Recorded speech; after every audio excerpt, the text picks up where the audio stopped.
8 फेरों का 8वां वचन। स्वाति ने इसी साल शहर की कॉलेज से पढ़ाई पूरी की है और अब उसके लिए जगह जगह से रिश्ते आने लगे हैं। स्वाति से ज़्यादा उसके रिश्तेदारों को उसकी शादी की चिंता है। इसीलिए जो भी स्वाति के घर आता वो किसी नए लड़के की खबर ज़रूर ले आता। अरे दीदी, ये फोटो देख के बताओ कैसा है। राहुल नाम है लड़के का, मेरी सहेली की बहन का बेटा है। अपनी स्वाति के साथ एकदम प्यारी जोड़ी लगेगी इसकी। ज़रा दिखाना, फ़ोटो तो बढ़िया लग रहा है। कोई गलत आदत वादत तो नहीं है ना इसे? और कमाता कितना है? अरे कोई गलत आदत नहीं है दीदी, आप कहो तो एक मीटिंग करवा देती हूँ, फिर सब कुछ फाइनल कर लेना। हाँ, ये सही कह रही हो तुम। संडे को स्वाति के पापा भी घर पे ही रहेंगे। बुआ फिर वहाँ से चली जाती है और रात को स्वाति की माँ उससे कहती है, स्वाति बेटा, आज कमला बुआ ने एक लड़के की फ़ोटो दिखाई है। संडे को वो लोग मिलने आ रहे हैं, तैयार हो ना तुम बेटा। अरे मम्मी, आप कहाँ कमला बुआ के चक्कर में आ जाती हो? अभी इतनी जल्दी कोई शादी वादी नहीं करनी है मुझे। अरे बेटा, अच्छा लड़का है, बुआ जानती है उसे अच्छे से।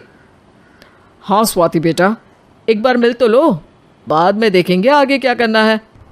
वैसे तो कमला रिश्ता लाई है तो मना करने का तो कोई सवाल ही नहीं उठता। संडे की सुबह होती है और कमला बुआ राहुल और उसके मम्मी पापा को लेकर स्वाति के घर आती है। अरे आइए आइए भाभी, इसे अपना ही घर समझिए, इनसे मिलिए। ये मेरे भैया और ये मेरी भाभी हैं।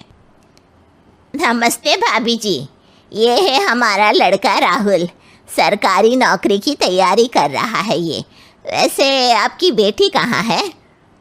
अरे स्वाति बेटा, बाहर आ जाओ। वैसे कितनी पढ़ाई की है स्वाति ने? जी, पोस्ट ग्रेजुएट है हमारी बेटी साइंस में। ये सब तो ठीक है, पर घर संभालना जानती है या नहीं? हमें कौन सी इससे नौकरी करवानी है, नौकरी तो मेरा बेटा करेगा ही। पर मैंने इतनी पढ़ाई की है और आप चाहती हैं कि मैं घर पर ही बैठी रहूं? अरे स्वाति बेटा, ये बड़ों की बात में तुम कहाँ बोल पड़ी। हम सब देख लेंगे क्या करना है क्या नहीं। हम तो इसी बात में विश्वास करते हैं कि घर के लड़कियां घर में ही रहे तो ज़्यादा अच्छा रहता है। वरना भाई साहब, आप तो आजकल के हाल जानते ही हैं, कितनी घटनाएं होने लगी हैं औरतों के खिलाफ। स्वाति बेटा, रसोई का काम तो पूरा जानती हो ना? शादी के बाद तुम्हें ही संभालना है वो सब। अरे बहुत अच्छा खाना बनाती है ये, आप सब लोग इसकी तारीफ करते नहीं थकेंगे। लो भाई, हो गई मीटिंग, अब शादी की तारीख फाइनल कर लेते हैं, क्यों भैया? भाई, हम तो पंडित जी से चर्चा करने के बाद ही तारीख फाइनल करेंगे। सालों से हम उनकी बातें मानते हुए आ रहे हैं। लड़के वाले और कमला बुआ की बातें सुनकर स्वाति एकदम नाराज़ हो जाती है और उसे लगने लगता है कि शादी के बाद उसे घर पर ही बैठना पड़ेगा।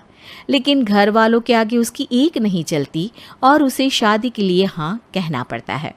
शादी का दिन आ जाता है और सब मंडप में जमा होते हैं।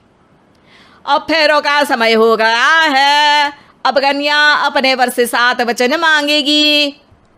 आप किसी धार्मिक आयोजन में जाएं तो मुझे भी ले जाएंगे। आप मेरे माता पिता का भी बराबरी से सम्मान करेंगे, हमेशा मेरा साथ निभाएंगे। आपको दोनों परिवार की जिम्मेदारियां बखूबी निभानी होगी। हर ज़रूरी बात में मेरी भी राय लेंगे। आप सभी गलत आदतों से दूर रहेंगे। आप मेरे अलावा किसी और औरत से कोई गलत संबंध नहीं बांधेंगे। ये 7 वचन पूरे हुए, वर क्या तुम्हें ये सारे वचन मंजूर है? जी हाँ पंडित जी, मैं सारे वचन अच्छे तरीके से निभाऊंगा। अरे वाह वाह, बढ़िया तरीके से सब काम संपन्न हो गया। तो इसी के साथ विवाह संपन्न हुआ और आज से ये दोनों पति पत्नी हुए। 1 मिनट पंडित जी, अभी एक वचन लेना बाकी है। अब कौन सा वचन है बेटा? मैं अब हमेशा के लिए किसी दूसरे घर में जाने वाली हूँ, तो पति के अलावा मैं अपने सास ससुर से भी एक वचन लेना चाहूँगी। अब कहो बेटी। मैं ये चाहती हूँ कि मुझ पर किसी बात की कोई पाबंदी नहीं लगाई जाएगी। मुझे सब कुछ करने की आज़ादी होगी और मैं भी विश्वास दिलाती हूँ कि मैं एक अच्छी बहू बन के दिखाऊंगी। स्वाति की बात सुनकर उसके सास ससुर एकदम चौंक जाते हैं और कुछ बोल नहीं पाते कि उतने में कमला बुआ बोल पड़ती है। अरे बेटा, ये भी कोई कहने की बात है? रानी बन के रहोगी तुम तो। वचन देने से पहले सोच लीजिए, क्योंकि शास्त्रों में वचन ना निभाने वालों के लिए नरक से भी बदतर सजा लिखी है। स्वाति की चालाकी से वहाँ मौजूद सब लोग प्रभावित हो जाते हैं और लोगों में बदनामी ना हो जाए, इस कारण स्वाति के सास ससुर को उसे वचन देना पड़ता है। और कैसी अपशकुन वाली बातें कर रहे हैं आप पंडित जी? हमें मंजूर है बेटा तुम्हारी शर्त। स्वाति अपनी समझदारी से अपनी बात अपने ससुराल वालों से मनवा लेती है और खुशी खुशी राहुल से शादी कर लेती है। अब से हर शादी में मैं खुद 8 वचन दिलवाऊंगा। ओम मंगलम मंगलम मंगलम।